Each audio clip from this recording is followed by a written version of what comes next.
नमः शिवाय। भारत माता शिव शक्ति अवतार। आज है 3 मई 2025। रिवाइज डेट है 21/11/1967। सिकी लदे बच्चे, तुम पवित्र बनने लिए पुरुषार्थ कर रहे हो। अब 84 का चक्र पूरा होता है, अब चलना है घर। नाटक पूरा हुआ, तुम इसी खुशी में रहो तो भी कितना अच्छा है। आपस में भी यही बातें करते रहो। बाकी झरमुई झगमुई की बातों में समय गंवाना नहीं है। ओम नमः शिवाय। बाप ने बच्चों को अपना परिचय दिया। सबको तो नहीं देंगे, फिर बच्चों को बाप का परिचय देना है। बाप का परिचय कोई डिफिकल्ट नहीं है। उनका नाम ही है शिव पिता। गाया भी जाता है शिव परमात्माय नमः, शंकर परमात्माय नमः व विष्णु परमात्माय नमः नहीं कहा जाता, शिव परमात्माय नमः कहा जाता है। तो परम पिता शिव नमः हो गया। पिता अक्षर डालने से बच्चे तो हैं ही, सब एक बाप के। यह हुआ परिचय।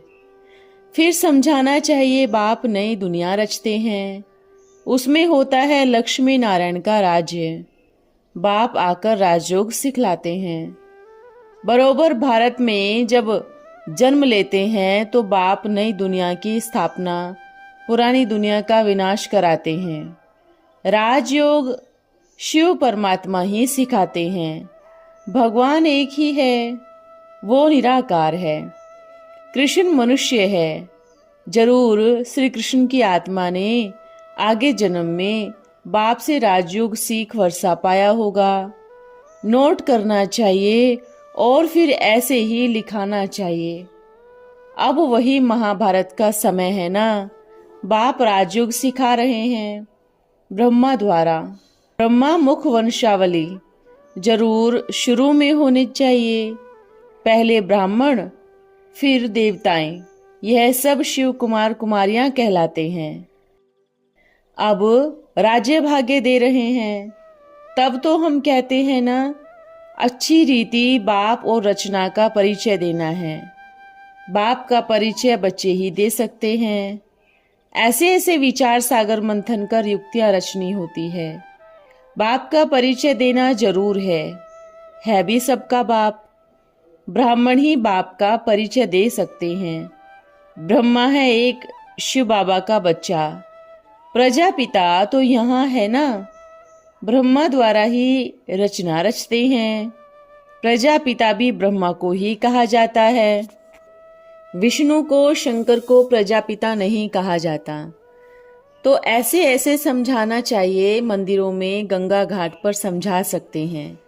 सदगति दाता सर्व का एक ही बाप है। यह सब पॉइंट्स बुद्धि में धारण करो। नोट करके रखना अच्छा है। पक्का पक्का याद कर लेना चाहिए तो समझाने में भी सहज होगा। घड़ी घड़ी स्मरण भी होगा तो बहुत खुशी होगी। सर्विस बिना तो उन्नति को पा नहीं सकते। बहुतों को आप समान बनाने में मर्तबा ऊंच होगा। पास विद ओनर होना चाहिए। भगवान को बाप तो सब समझते हैं। अंग्रेजी में भी कहते हैं गॉड फादर। अब कोई से पूछा जाए कि गॉड फादर को जानते हो, जब कहा जाता है गॉड फादर तो जरूर बाप और बाप के वर्षे को जानते होंगे। फिर नेति नेति कह भी कैसे सकते हैं। गॉड फादर तो सबका फादर ठहरा ना। वो है रचता नई दुनिया का। नई दुनिया है सतयुग, पुरानी दुनिया है नर्क। कितनी सहज बात है। इसको स्वर्ग तो कोई नहीं कहेंगे। इसको कहा ही जाता है पुरानी कलयुगी दुनिया। समझाना चाहिए कि जब गॉड फादर कहते हो तो सतयुग का वर्षा मिलना चाहिए। जरूर मिला होगा, परंतु ऐसी सहज बात भी कोई समझ नहीं सकते। स्वर्ग कब था यह किसी को पता नहीं पड़ता।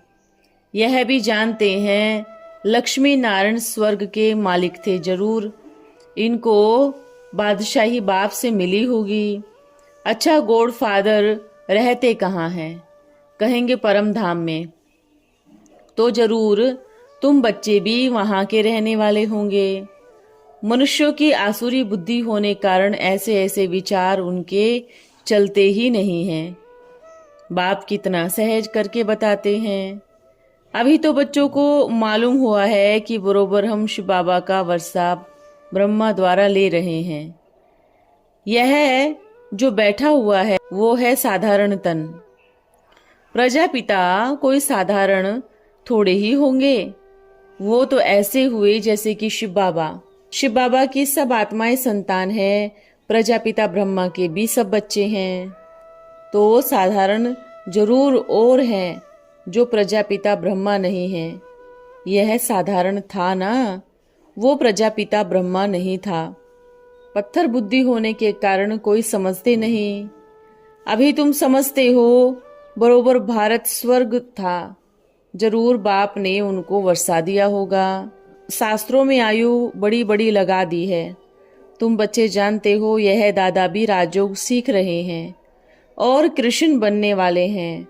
वो ही श्री कृष्ण की आत्मा 84 जन्म के बाद यहाँ बैठी है। इनको ही कहा जाता है सावरा, गांव का छोरा। कृष्ण तो हो नहीं सकते, बाकी उनकी आत्मा तो है ना, गाते भी हैं सावरा गांव का छोरा। कृष्ण को कैसे कह सकते हैं? वो तो विश्व का मालिक है। उनको हम किस हिसाब से कह सकते हैं? गांव का छोरा, मक्खन चुराकर खाने वाला। अब कितने समझदार बन गए हो। सारे विश्व के आदि मध्य अंत को जान रहे हो। सारी विश्व बुद्धि में खड़ी है। सारे झाड़ के आदि मध्य अंत का नॉलेज बुद्धि में है। बाप कहते हैं मुझे और मेरी रचना को जानने से तुम सारे विश्व के मालिक बन सकते हो। मूल बात है आत्मा जो पतित है वो पावन जरूर होनी चाहिए। नॉलेज तो बड़ी डेम चीप है। उस नॉलेज में तो बहुत खर्चा है। इसमें कोई खर्चा नहीं है, सिर्फ मेहनत है। तो बाप को याद करने में पावन जब तक नहीं बनेंगे तो पावन दुनिया का मालिक कैसे बनेंगे? याद के लिए बाबा कितना समझाते हैं। आगे तुम लौकिक बाप को भी याद करते थे, अब तुम लौकिक होते पारलौकिक को याद करो। कर सकते हो। बेहद के पारलौकिक बाप को और कोई नहीं जानते। बाप सत्य है, चैतन्य है, ज्ञान का सागर है। शरीर तो जड़ 5 तत्वों का बना हुआ है। आत्मा तो आत्मा है। किससे बना हुआ है कुछ कह नहीं सकेंगे। आत्मा तो अनादि अविनाशी है। कितनी छोटी आत्मा ब्रुकुटी के बीच में रहकर कितना पाठ बजाती है।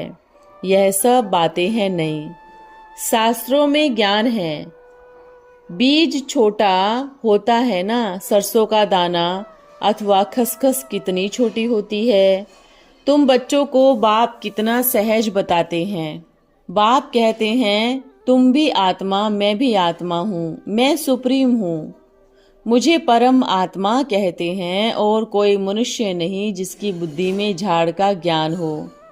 इसको कहा ही जाता है सहज याद बाप और वर्षे की। बेबीज तो नहीं हो, बड़े हो, समझते हो, फिर भी माया भुला देती है। बाप और वर्षे की खुशी में रहने नहीं देती। तुम बच्चे सन्मुख सुनते हो, जैसे बाप नॉलेजफुल वैसे ही हम भी नॉलेजफुल। तुम्हारे और बाप में फर्क ही न क्या है। वो बाप की आत्मा नॉलेजफुल पूर्ण पवित्र है। तुम पवित्र बनने के लिए पुरुषार्थ कर रहे हो। अब 84 का चक्र पूरा होता है। अब घर चलना है। नाटक पूरा हुआ। तुम इसी खुशी में रहो तो भी कितना अच्छा है। आपस में भी यही बातें करते रहो। बाकी झरमुई झगमुई की बातों में समय गंवाना नहीं है। घर में तो ऐसे साथ मिल ना सके। बुद्धि में आता है यह बेचारे बोगले हैं, कुछ नहीं जानते। जैसे बहुत पढ़ा हुआ मनुष्य एक खेती बाड़ी करने वाले मनुष्य के लिए कहेंगे बेचारा। अब तुम समझते हो यह बेचारे प्राइम मिनिस्टर आदि क्या है। पहले नंबर वाले लक्ष्मी नारायण में भी यह नॉलेज नहीं तो इनमें कैसे हो सकती है। ऐसे ऐसे अपने साथ बातें करने से बहुत सुख मिलता है, रोमांच खड़े हो जाते हैं। बाप कहते हैं मैं सब बच्चों को रावण राज्य के दुखों से छुड़ाने आया हूँ। बाप आए ही हैं बच्चों को सुख देने के लिए। कितनी खुशी होती है। इनकी आत्मा भी कहती है मुझे भी बहुत खुशी होती है। अकेला बच्चा हूँ ब्रह्मा, यह सब वर्षा बाप से ले रहे हैं, मैं भी बाप से ले रहा हूँ। बाबा इनको पढ़ाते हैं तो मैं भी पढ़ता हूँ। कितना वंडर है। अच्छी तरह अंतर्मुखी होकर रहे तो कितनी खुशी हो। सन्मुख कहने से रिफ्रेश अच्छे होते हैं। कहीं भी जाएंगे तो कहेंगे बाप दादा आ रहे हैं, जिनसे ही हम वर्सेस के मालिक बनते हैं। मोस्ट सिंपल है। माया के तूफान तो आएंगे, याद स्थायी रहे वो अवस्था अंत में होगी। अभी पूरा पुरुषार्थ हुआ नहीं है, अभी पढ़ना है। फिर हम मृत्यु लोक से अमर लोक में ट्रांसफर हो जाएंगे। अमर लोक से मृत्यु लोक, मृत्यु लोक से अमर लोक, यह चक्र है। यह बच्चों को समझ में रहे तो अतीन्द्रिय सुख की महसूसता हो। डोज ऐसा है जो इसका नशा एकदम चढ़ जाना चाहिए।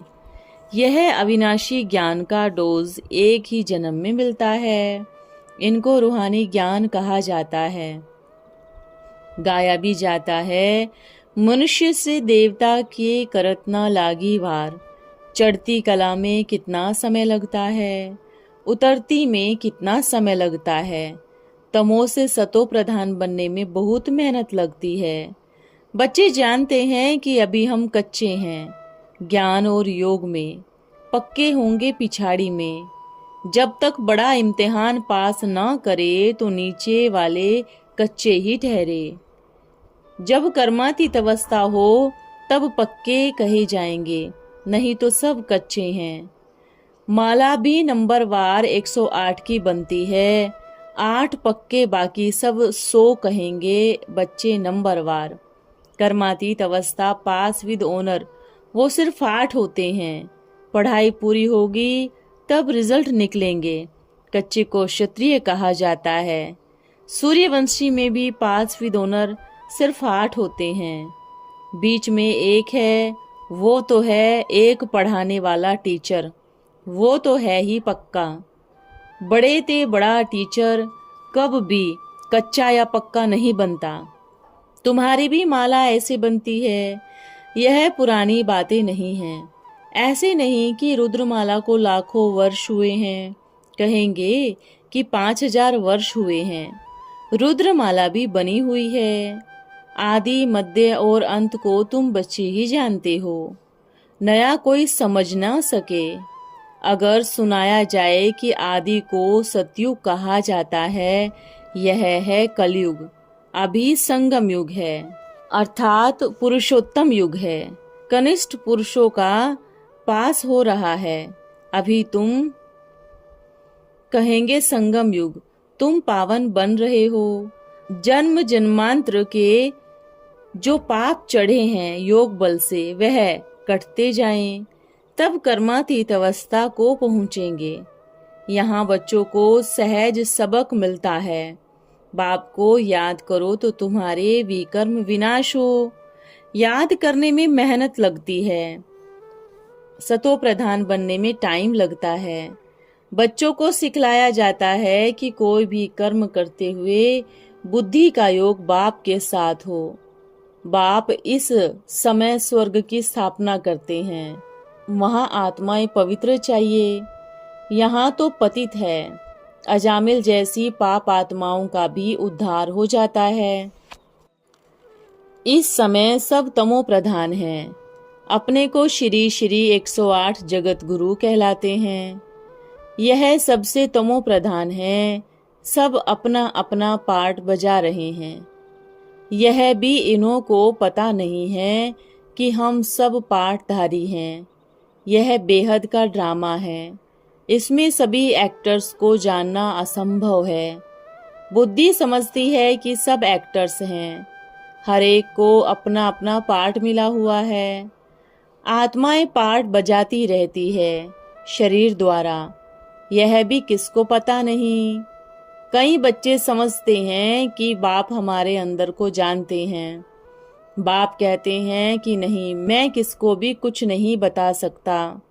मैं इस काम के लिए नहीं आया हूँ। ऐसे नहीं कि बाबा जानी जाननहार है। हम विकारी हैं। बाप जानते होंगे। बाप कहते हैं कि मेरा इन बातों से कोई कनेक्शन नहीं है। तुमको समझाया है कि पवित्र बनना है। कहते भी हैं कि हम पतित तमो प्रधान हैं। पुकारते भी हैं कि हे पतित पावन आओ और आकर रास्ता बताओ। बाप समझाते हैं भक्ति मार्ग में कहते हैं कि अनेक रास्ते हैं। यह सब रास्ते भगवान के पास जाने के हैं। बाप कहते हैं कि नहीं, अंधश्रद्धा की भक्ति मार्ग को दुर्गति मार्ग कहा जाता है। तुम पतित बन जाते हो जैसे दुबन होती है बेड़ी, इस दुबन बेड़ी से निकलना है। समझाया जाता है कि बाप को याद करो, तमो प्रधान से सतो प्रधान बन जाएंगे। यहाँ सिर्फ एक ही बात समझाई जाती है कि आत्मा पतित बनी है। बाप को बुलाते ही हैं कि हे पतित पावन, आकर हमको पावन दुनिया का रास्ता बताओ। जब तक बाप न आवे तब तक रास्ता निकाल नहीं सकते। बाप आते ही हैं इस समय। ड्रामा में पहले से ही नूंद है। जैसे बाइस्कोप शूट किया हुआ है फिर रिपीट करते हैं ना, वो है 2 घंटे का, यह है 5000 वर्ष का। याद तो नहीं रहता, बुलाते हैं, वो पता होना चाहिए ना टाइम कितना लगता है। जो पावन से पतित बन पड़ते हैं। यह बाप बैठ समझाते हैं। सेकंड की बात सुनाने लिए कितने चित्र आदि बनवाने पड़ते हैं। याद की यात्रा ही मुख्य है। वो ही मुख्य है और डिफिकल्ट भी है। घड़ी घड़ी भूल जाते हैं। समझेंगे वो जो पिछाड़ी में याद करते करते पास विद ओनर होते हैं। माया पर जीत पाने की वीरता दिखाते हैं। समझाया जाता है ड्रामा प्लान अनुसार हर एक पुरुषार्थ करने में बंधा हुआ है। जो पुरुषार्थ करेंगे वो ब्राह्मण बनने वाले होंगे। ओम का अर्थ, हम सो का अर्थ भी बताया है। मुरली कभी भी मिस नहीं करनी चाहिए। वो जैसे अब्सेंट पड़ जाती है। यह तो बड़ी गॉडली यूनिवर्सिटी है, इसमें मिस नहीं होना चाहिए। अच्छा, ओम नमः शिवाय। आज का वरदान है चिंता मुक्त भव। क्या आप बच्चों को कोई चिंता है? अनेक प्रकार की चिंताओं को मिटाने का साधन भी चिंता ही है। जैसे सिर्फ बंधनों से छूटने के लिए एक शुभ बंधन में स्वयं को बांधते हो ना। नाम भले ही बंधन है परंतु बनाता है निर्बंधन। ऐसे ही आप बच्चों को तो दिन रात चिंता लगी रहनी चाहिए कि कैसे सभी आत्माओं तक बाप का संदेश पहुंचाए, बाप का परिचय सबको दे और कैसे अपना सब कुछ सफल करे। इस चिंता से सदा संतुष्ट, सदा हर्षित और सदा कमल पुष्प समान रहने की स्थिति अथवा स्टेज भी सहज ही बन जाती है और आप बाकी चिंताओं से मुक्त बन जाते हो। ओम नमः शिवाय।